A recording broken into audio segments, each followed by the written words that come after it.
আসসালামু আলাইকুম। Walton smart fridge presents ক্রিক টকে সকলকে আমন্ত্রণ।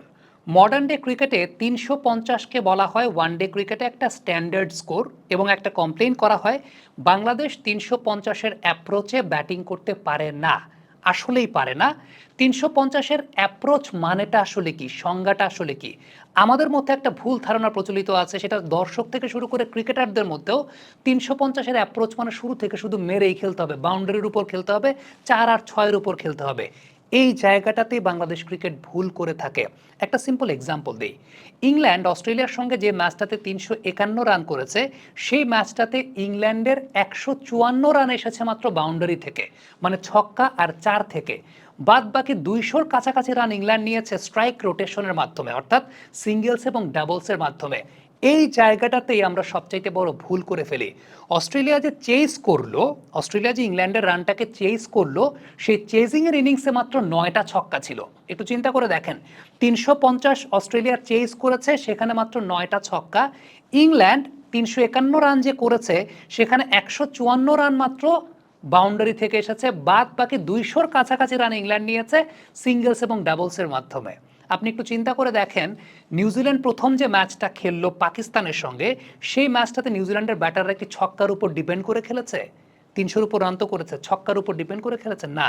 তারা কিন্তু স্ট্রাইক রোটেশনের উপর ডিপেন্ড করে খেলেছে। এবার একটু বাংলাদেশের পরিসংখ্যানটা বলি। বাংলাদেশ লাস্ট যে ম্যাচটা খেললো নিউজিল্যান্ডের সঙ্গে, ১৮১টা ডট বল খেলেছে।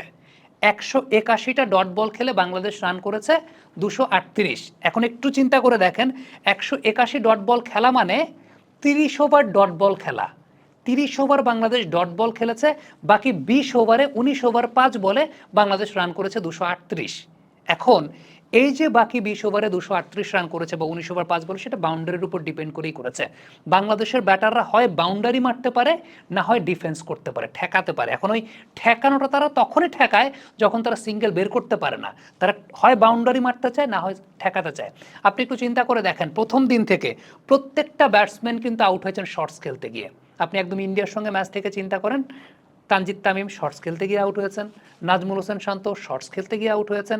আপনি পরের ম্যাচটার পার্সপেক্টিভে যদি চিন্তা করেন, প্রত্যেকটা ব্যাটসম্যান শর্টস খেলতে গিয়ে আউট হয়েছেন। তানজিদ তামিম শর্টস খেলতে গিয়ে আউট হয়েছেন, মুশফিকুর রহিম, মাহমুদুল রিয়াদ শর্টস খেলতে গিয়ে আউট হয়েছেন। বাট ফ্যাক্ট ইজ ৩৫০-এর অ্যাপ্রোচ বলতে এটাকে বোঝায় না। ফার্স্ট অফ অল ৩৫০ তো আপনি স্ট্যান্ডার্ড বলছেন, ৩৫০টা কীভাবে সাজাতে হয়, গাঁথুনিটা কিভাবে করতে হয়, এটা জানাটা খুব জরুরি, এটা বোঝাটা খুব জরুরি। দেশ জুড়ে তোলপা ওয়ালটন ফ্রিজ কিনে আপনিও হয়ে যেতে পারেন মিলেনিয়ার। ৩৫০ করতে গেলে আপনার ছক্কা মেরে উড়ায় ফেলতে হবে, ব্যাপারটা সেরকম না। জাস্ট ইংল্যান্ডের এক্সাম্পলটা আমি আপনাকে দিয়েছি। ১৫৪ রান শুধুমাত্র বাউন্ডারি থেকে তারা করেছে, আর বাদ বাকি রান তারা সিঙ্গেলসের উপরে। বিরাট কোহলির ইনিংসটা একটা সেঞ্চুরি করেছেন। বিষয়টা এরকম না যে এই সেঞ্চুরি করতে গিয়ে বিরাট কোহলি খুব বেশি স্লো ব্যাটিং করেছেন। বিরাট কোহলি যে সেঞ্চুরিটা করেছেন, সেটা 85 বা 90 স্ট্রাইক রেটে ব্যাটিং করেছেন, বা তার চাইতে বেশিও হতে পারে, আমার এই মুহূর্তে মনে নেই। বাট এই সেঞ্চুরির মধ্যে তার ম্যাক্সিমাম নাম্বার অফ রানস ৭৮টা মনে হয় সিঙ্গেলই তার ছিল। তো ফ্যাক্টের জায়গাটা আসলে এইটা, ওয়ান ডে ক্রিকেটটা এইভাবে খেলতে হয়। ওয়ান ডে ক্রিকেটে ৩৫০ও এইভাবেই করতে হয়। এখন ওই যে বললাম যে অস্ট্রেলিয়া আর ইংল্যান্ডের যে ম্যাচটা, দুই ইনিংস মিলিয়ে ৭০০-র মতো রান হয়েছে, ছক্কা হয়েছে ১৫টা। ইন টোটাল ৯টা আর ৭টা, টোটাল ১৫টা ছক্কা হয়েছে। মানে ৭০০ রানের ম্যাচে ১৫টা ছক্কা হয়েছে। অথচ ক্রিস গেল একটা টি-20 ইনিংসেই মনে হয় ১৭টা না ১৮টা ছক্কা মেরেছিলেন। মানে এই মুহূর্তে এক্স্যাক্ট স্ট্যাটিস্টিক্স আমার মনে নেই। So first of all you have to know what should be the right approach to score ৩৫০, how to make ৩৫০। সেই জায়গাটায় স্ট্রাইক রোটেশনটা খুব গুরুত্বপূর্ণ, সিঙ্গলস ডাবলসটা খুব গুরুত্বপূর্ণ। আবারও বলি, বাংলাদেশ যে ১৮১টা ডট বল খেলেছে, এই ১৮১টা ডট বলের মধ্যে যদি ৮০টা সিঙ্গেল নিতে পারতো, বাদ দেন আপনি ১০০টা ডট বল খেলেন, আপনি ১৮১টা ডট বলের মধ্যে যদি বাংলাদেশ ৮০টাও সিঙ্গেল নিতে পারতো, রানটা কিন্তু ওই দিন ৩০০ হয়। ফ্যাক্টের জায়গাটা ওইটা। বড় রান করতে গেলে বাউন্ডারি দিয়ে বড় রান করে না ওয়ান ডে ক্রিকেটে। ওয়ান ডে ক্রিকেটে বড় রান করে সিঙ্গেলস ডাবলস দিয়ে। সো স্কিলটা বাড়ানো প্রয়োজন।